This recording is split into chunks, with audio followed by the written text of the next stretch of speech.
beautiful Jesus Christ, the man, the myth, the legend, the oil. This is a vast topic with many overlapping ideas, so I will do my best to keep this video as concise as possible without losing any of the main themes and without belittling the miraculous beauty that Jesus Christ encapsulates. The cosmos includes many incredible layers of creation, from the tiny microscopic phenomena of the microcosm to the inspiring enormity of the star nurseries and stellar objects of the macrocosm.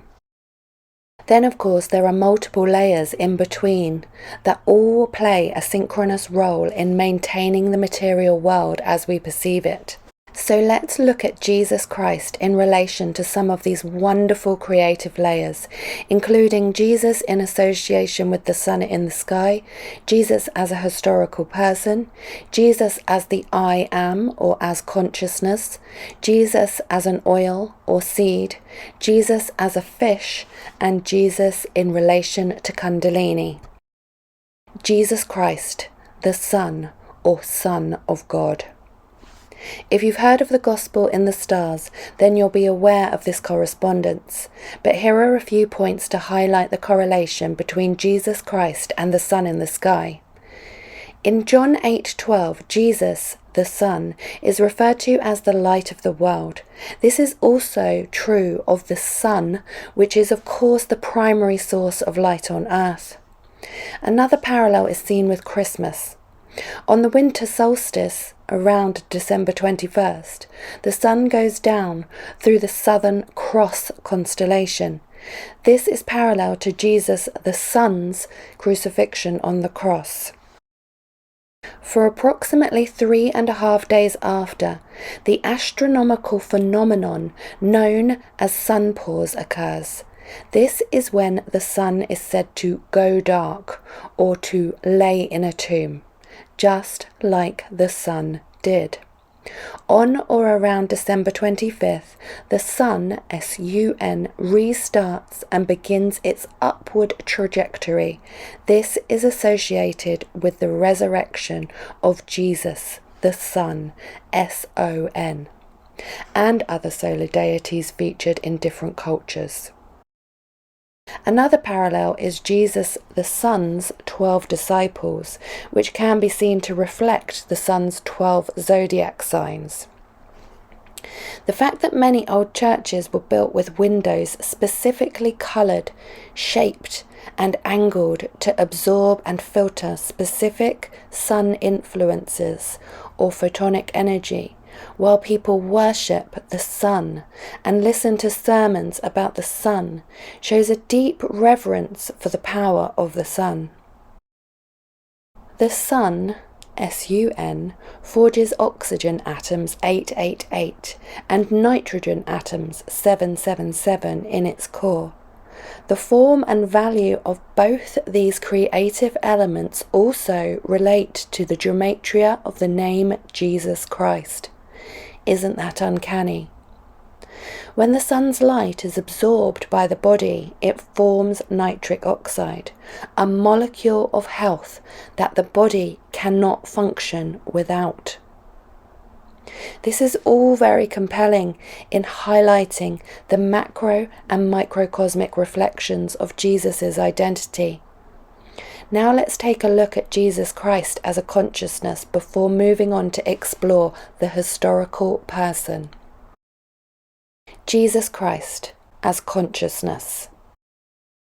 The sun is not merely a stellar object, as science puts it, but an intelligent, divine, creative force or consciousness.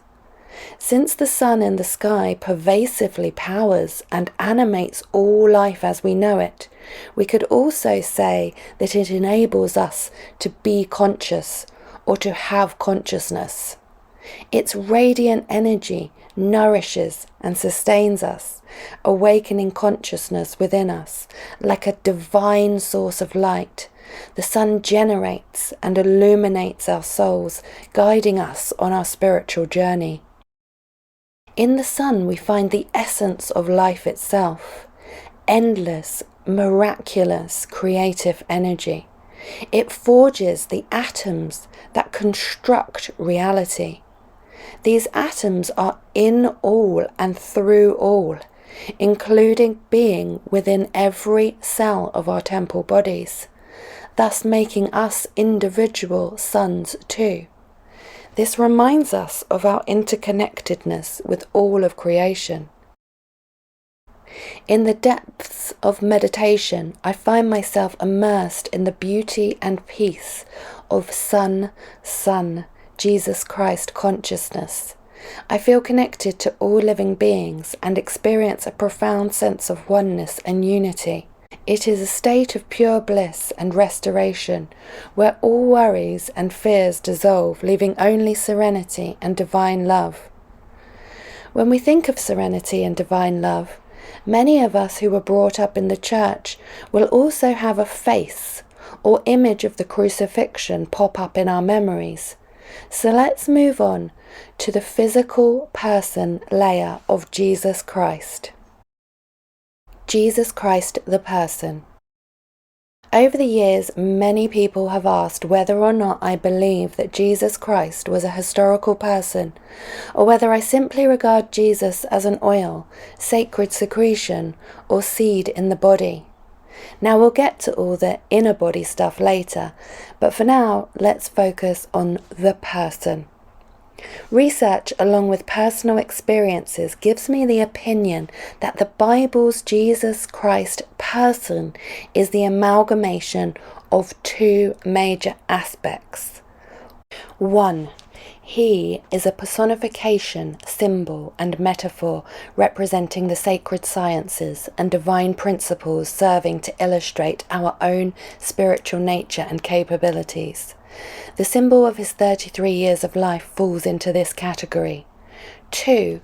He was an actual person, a mystery man, not known by the name Jesus Christ until much later.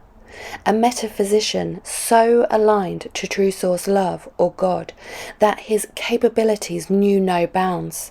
He was a Christed or anointed one, so rich in love and wisdom that he sought to share his knowledge with the world and was adored far and wide for it. This same person was considered a threat to the tyrannical authorities that attempted to delete him from history. Let's explore. Aspect 1. A personification, symbol, and metaphor. It will amaze the reader to see how skillfully the masters and writers saved their sacred science from destruction and preserved it in symbol and allegory in the fictitious and fabulous life of Jesus Christ. Etymology tells us that the name Jesus, from the root Yah or Yeh, means I am, and that Christ means oil or anointing. This name deliberately points to something broader than just one individual being, and this notion is further validated in John 14:12. Verily I say unto you, he that believeth on me, the works that I do, shall he do also, and greater works than these shall he do. Here the person or character Jesus is telling us that we too have the potential to perform miracles and to transform the energy inside atoms to shift realities and heal illusions with our minds, and on an even greater scale than he did. So his power was never proclaimed to be limited to just one person. The I am is in and through all of us. We'll hear more about the metaphorical aspect later when we investigate Jesus as a seed and or oil. So now let's take a look at aspect 2 of the personal Christ, the master and metaphysician. Exhaustive research shows that the mystery man that the writers of the New Testament, under the rule of the Emperor Constantine, based the life of their Jesus Christ on is Apollonius of Tyana. The Life of Apollonius of Tyana by Philostratus explains how the New Testament writers incorporated similar miraculous deeds and teachings originally attributed to the sage and master Apollonius of Tyana into the narrative of Jesus Christ. And Dr. Hilton Hotema describes how Apollonius's name was replaced with the name Jesus. The fourth Gospel, John, was compiled from a biography on Apollonius, written by Damis, a Greek historian. The compiler had orders to delete the name Apollonius wherever it appeared and insert the name Jesus. Then the original manuscript was to be destroyed, but it was not. Constantine used this literary device to portray Jesus as a divine figure, elevated above the average person and capable of extraordinary feats akin to ancient sages and mystics. Any obvious wisdom or knowledge that could empower or inform the average person about their own divine nature was lost and forbidden. The Emperor Constantine would invent a new religion, sell it to the people of his vast realm, and by this means destroy the ancient arcane science. The masters were too clever to be outwitted by Constantine. They met him at his own game, prepared the New Testament as he directed, but skillfully made the Gospel Jesus play a double role. For the exoteric, he was the Lord and Saviour of humanity, but for the esoteric, he was a symbol of cosmic principles and spiritual processes. There was nothing new in that. The writings of the masters always contained dual messages, one intended for the profane, or general population, and one intended for the initiates and disciples. Dr. Hilton Hotema summarizes the life of Apollonius of Tyana, the inspiration for the Bible's Jesus Christ, as follows. He was the most wonderful man the world has ever known. He lived the greatest life that history records. He changed the destiny of man and was worshipped by millions. Then he became the most feared man of any man that ever lived. His very name was erased from the pages of history. The encyclopedias declare that he was only a mythical character. Because of him, people were slaughtered, cities depopulated, and blood flowed in streams. Leaders of the Crusades were ordered to bring back the mystery man, dead or alive. His writings were burned, and men were forbidden to speak his name. He then became the god of a new religion under a new name, Jesus Christ, that caused the crash of the greatest nation on earth and a reign of darkness that lasted for over 1,000 years. With all this in mind, it can indeed be seen that Jesus Christ, the greatest, noblest, wisest, most compassionate and powerful man that ever lived, and his life and works are an amalgamation of the two aspects of symbolism and history. This does not diminish the importance or power that the Bible's Jesus encapsulates. Just because the name was changed and the stories were altered doesn't mean that the miracles and incredible acts of unconditional love are any less real or any less inspiring. In fact, Jesus Christ, being both symbolic of sacred sciences and based on a sole individual's achievements in the realms of metaphysics, makes the teachings even more profound as something we can embody and aspire to. Through mental thought energy or the dynamic power of the mind, man can release the life of the electrons secreted in the atoms that compose the cell of his body. You weren't born to die. You were born to harness your full atomic capabilities. It's through the sacred sciences that healing and resurrection become possibilities. For example, research shows different accounts of ascended masters that attained such seemingly impossible feats. Death was not the end for me. I took my body with me and journeyed through different worlds and dimensions, exploring the vastness of existence.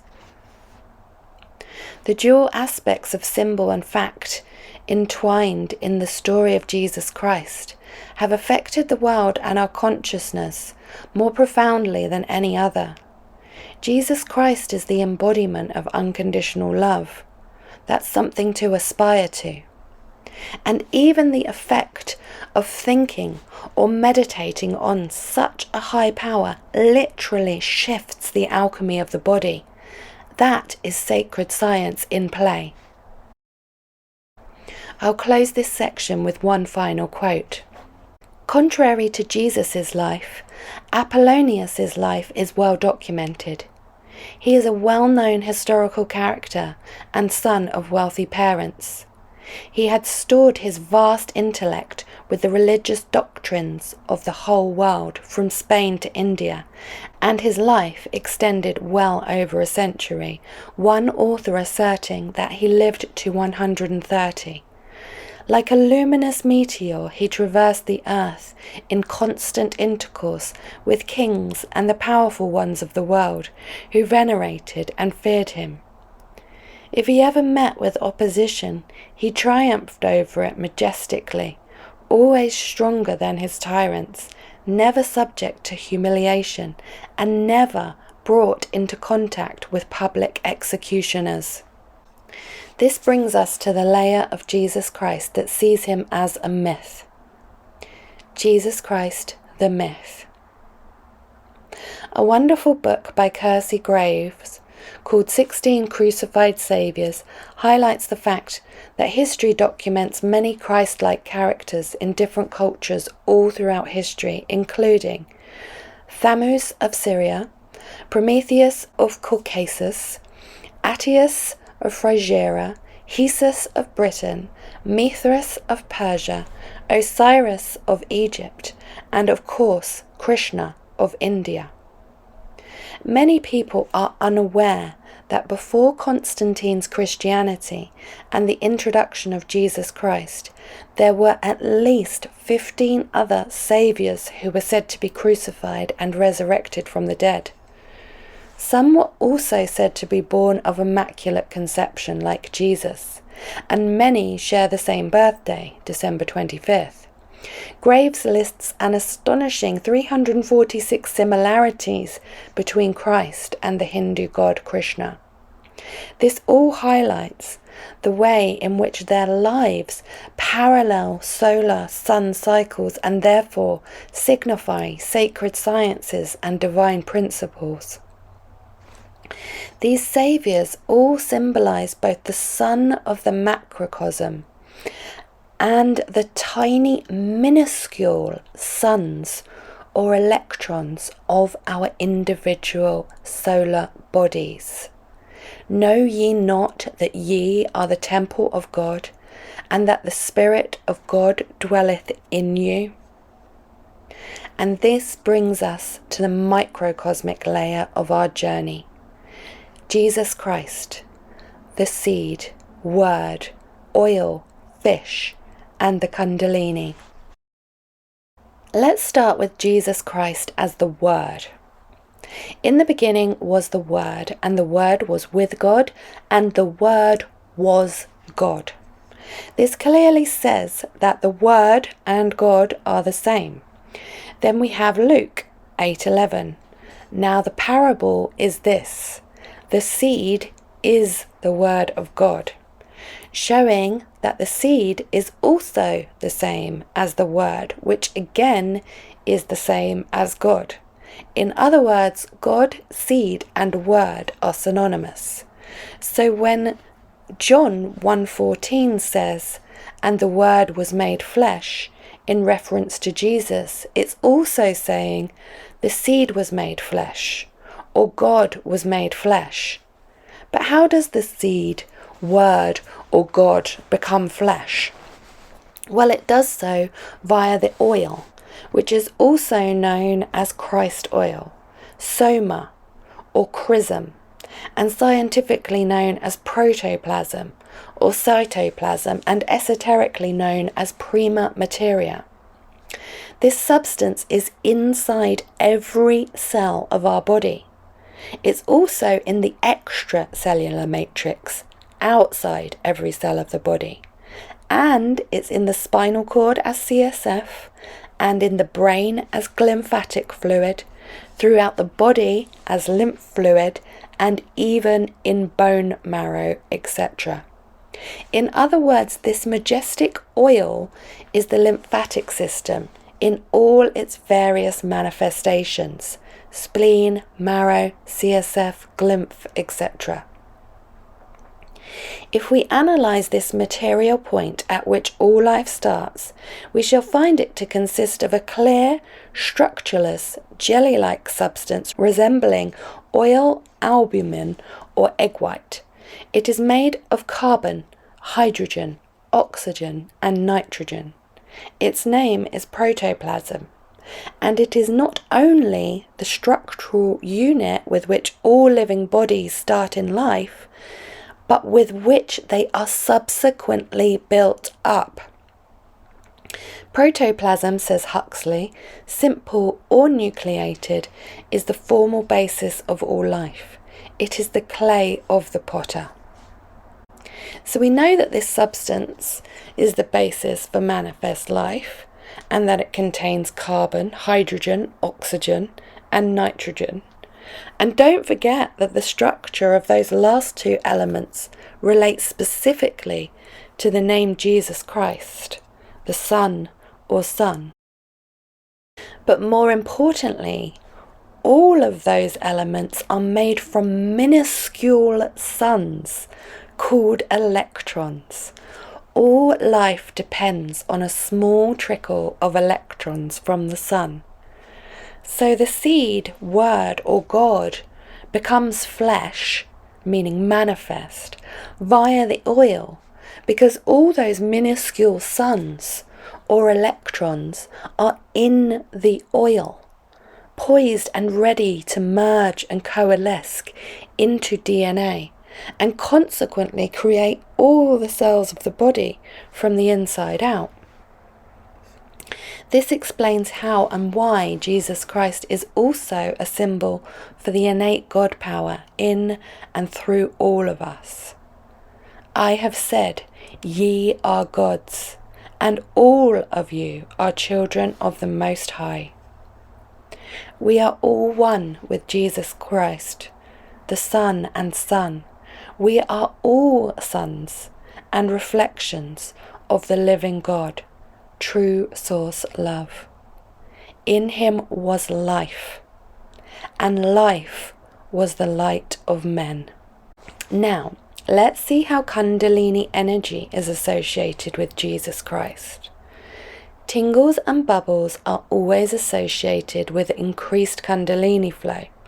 There is some indication that tingles are associated with increased nitric oxide. Nitric oxide is made up of oxygen 888, the so-called Jesus atom, and nitrogen 777, the Christ atom. Nitric oxide is essential for the metabolism of all cellular generation and regeneration. So with enhanced nitric oxide flow comes the stimulation of Kundalini, the Holy Spirit, Jesus Christ within. Before we wrap this up, I know some of you will be wondering where the fish symbol comes in on the intricate layers of Jesus Christ's presence. The Greek word for fish, ichthys, holds significant symbolic meaning in Christianity. Mystics knew the word to be an acronym as follows. The first letter I, iota, represents Iesous, the Greek word for Jesus. The second letter, ch or chi, represents Christos, the Greek word for Christ. The third letter, theta, represents Theou, the genitive form of theos, which means of God. The fourth letter, Y, upsilon, represents haios, the Greek word for sun or sun. The fifth letter, S, sigma, represents sota, the Greek word for saviour. Therefore, ichthys symbolically represents the phrase Jesus Christ, Son of God, Saviour, in Greek. This served as a secret sign, so initiates of the forbidden arts could identify one another and express their faith. In addition to this meaning, the fish, ichthys, also became a symbol of Jesus himself. This is significant since fish are a symbol of abundance and fertility, pertaining to procreative energies and substances. The creative power that enables cells to keep on multiplying and abundantly forming the vesica Pisces or fish symbols as they multiply.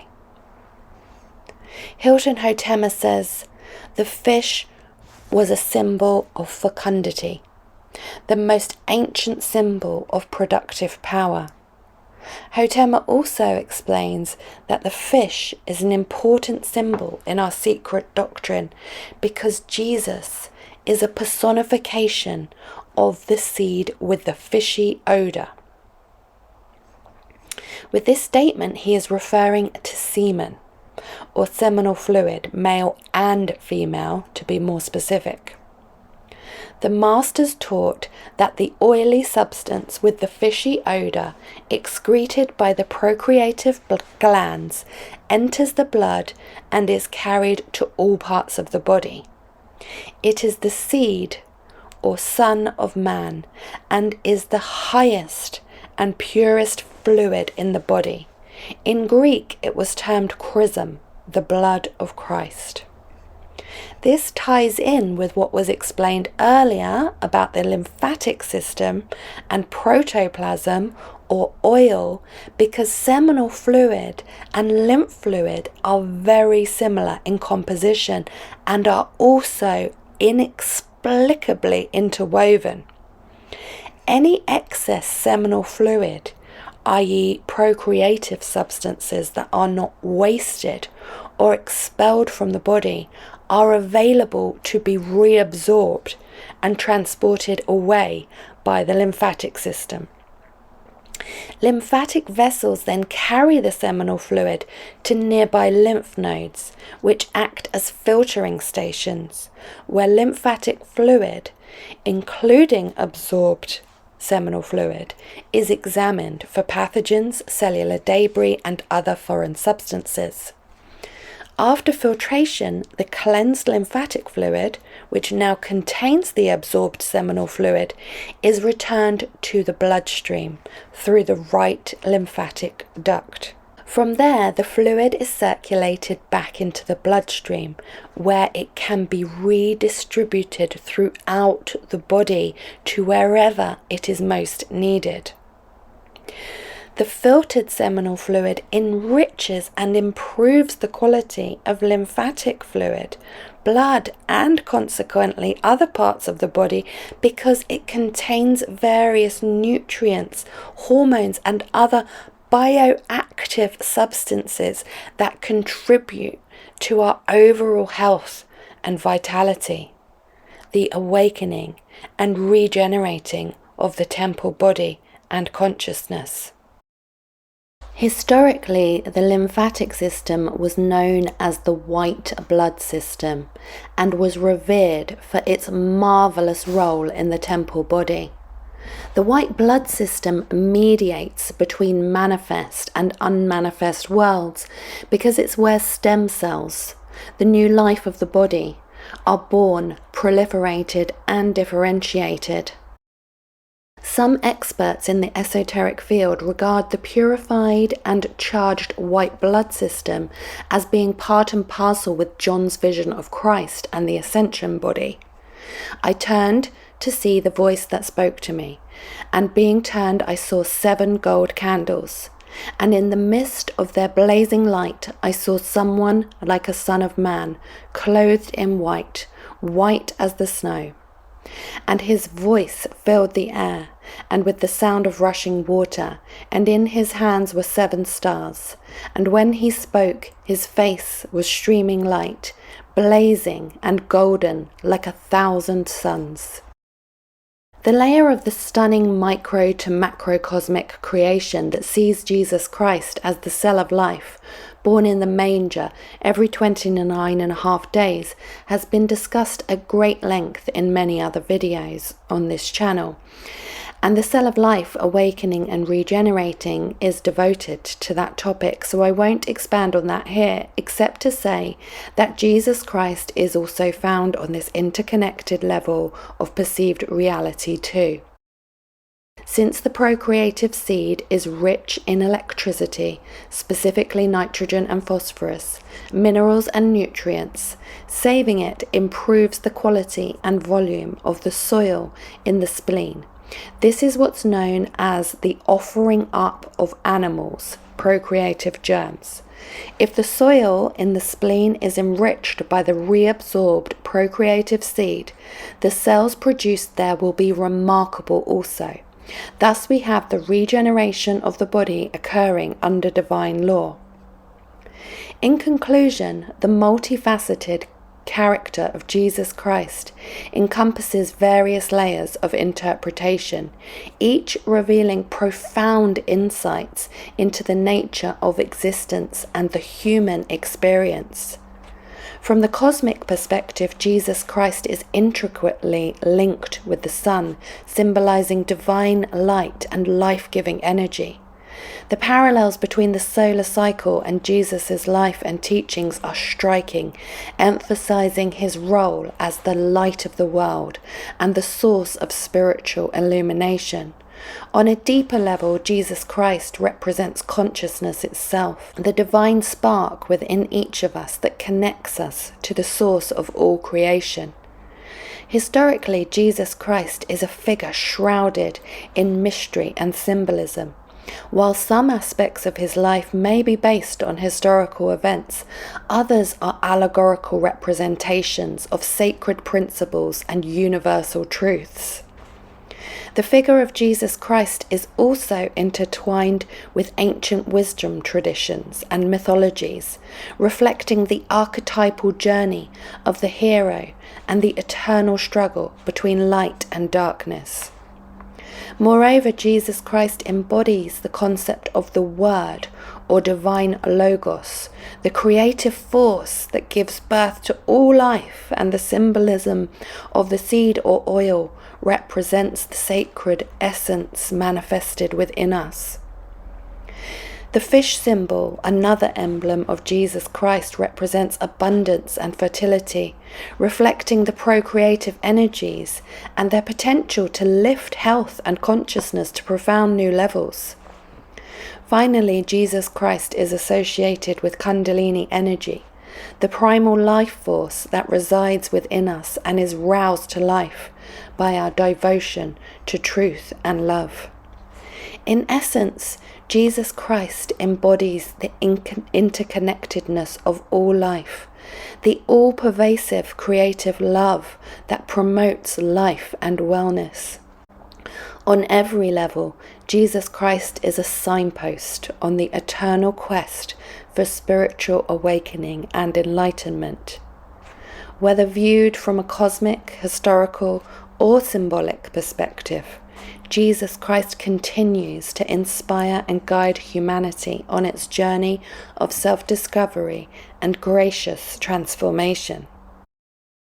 Thank you so much for watching. As always, the links to my books, courses, and other resources are in the description box below this video. May divine love manifest itself in you all ways, and in all ways. Namaste.